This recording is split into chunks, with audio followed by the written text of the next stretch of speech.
আল্লাহ, ফিলিস্তিনের মুসলমানের কান্নার আওয়াজ, ইসরায়েলের জালেমদের জুলুম রে আল্লাহ।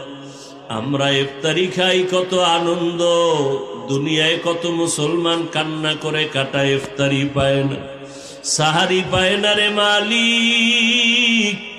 মাজলুম মুসলমানদের জন্য রহমতের ফয়সালা করে দেন আল্লাহ।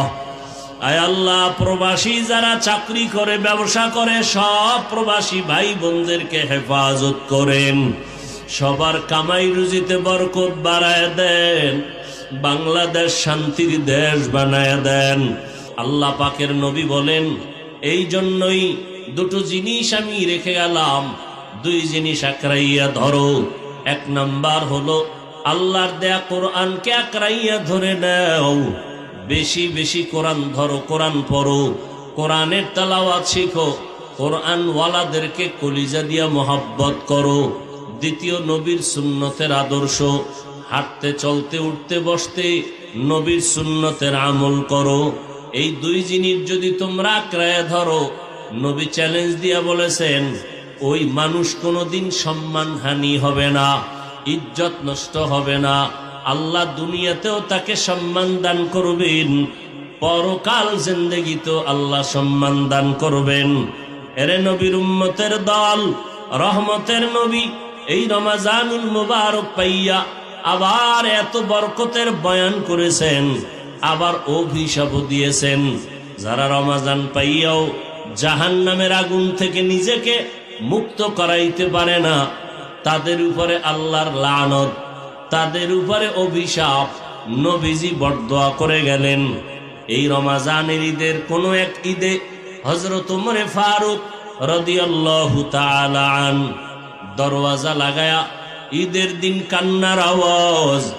আবু হুরায়রা রাদিয়াল্লাহু তাআলা আনহু জিজ্ঞাসা করলেন, খলিফাতুল মুসলিমিন, আপনি একজন বড় জান্নাতি সাহাবী, ঈদের আনন্দ বাদ দিয়া কান্না করেন কেন? ওমরে ফারুক চোখের পানি ছেড়ে কান্না করেন আর বলেন, ও ভাই আবু হুরায়রা, আনন্দ তো ওই ব্যক্তি করবে যার মধ্যে কোনো পেরেশানি নাই, যেই মানুষটা একেবারে আনন্দিত, চিন্তা মুক্ত। আমি আনন্দিত নয়, আমার পেরেশানি।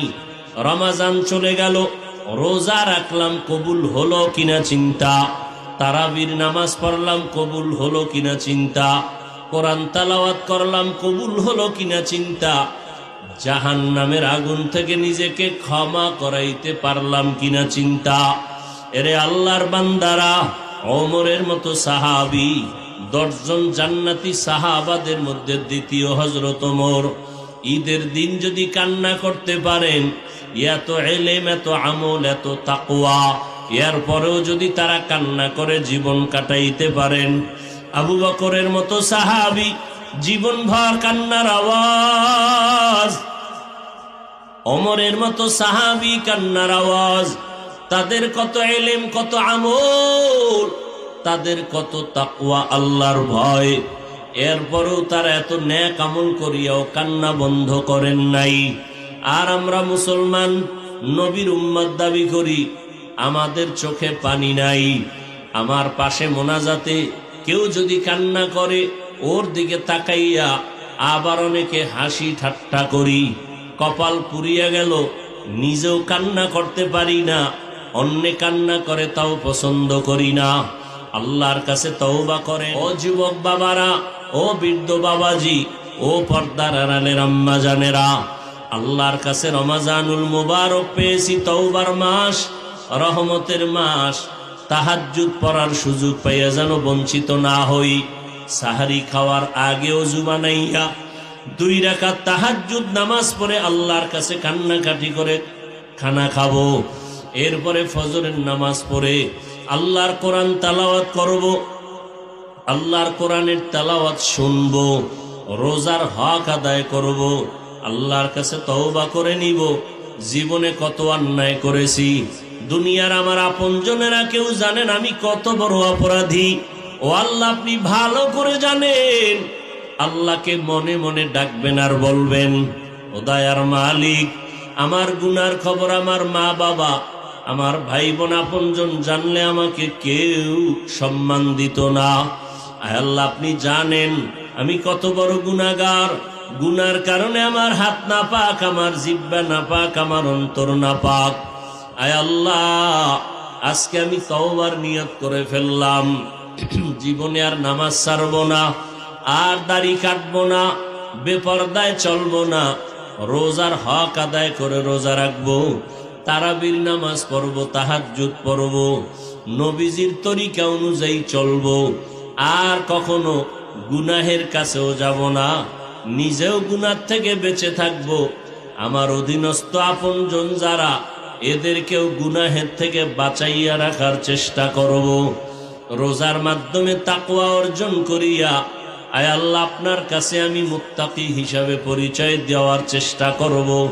আল্লাহ পাক বলেন, আমি বান্দার দিকে অপেক্ষায় থাকি, বান্দা কখন তওবার নিয়ত করবে। যদি হাজারো গুনাহ করিয়া আমার কাছে তওবা করে চোখের পানি ছেড়ে দেয়, আমি আল্লাহ তওবা কবুল করে তার জীবনের সব গুনাহ মাফ করে দিব। ও আল্লাহর বান্দারা, ও যুবক বাবারা, অন্তরকে বুঝাও।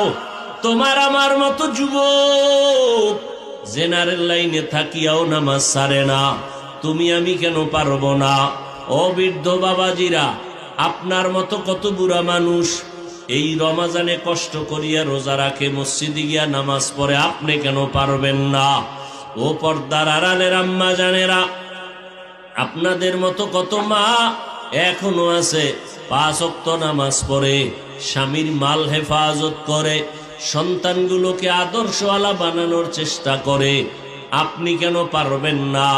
আজকে থেকে তৈরি হয়ে যাই, আল্লাহর কাছে তওবা করি, রোজাদারের দোয়া কবুল হয়ে যায়। তাকওয়া অর্জন করার জন্য, গুনাহ মুক্ত হওয়ার জন্য তওবার খাস নিয়ত করিয়া বলি মনে মনে, হে আল্লাহ, আজকে থেকে আর নামাজ ছাড়বো না, একটা ফরজ রোজাও ভাঙবো না। মা বাবার দোয়া নিয়া, ওলামায়ে কেরামের পরামর্শ নিয়া, মুরব্বীদের দোয়া নিয়া, নবীর তরিকা অনুযায়ী চলবো। আর মালিক, পবিত্র রমজানুল মুবারক, আয় আল্লাহ, আমরা গুনার বোঝা মাথায় নিয়ে আপনার দরওয়াজায় হাজির হয়েছি। কত উলামায়ে কেরাম, কত মুরব্বী, কত হাজী সাহেব, কত ব্যবসায়ী, কত চাকরিজীবী, আয় আল্লাহ, আমরা গুনাহগার, জাহান্নামের আসামি, তওবার নিয়ত করেছি।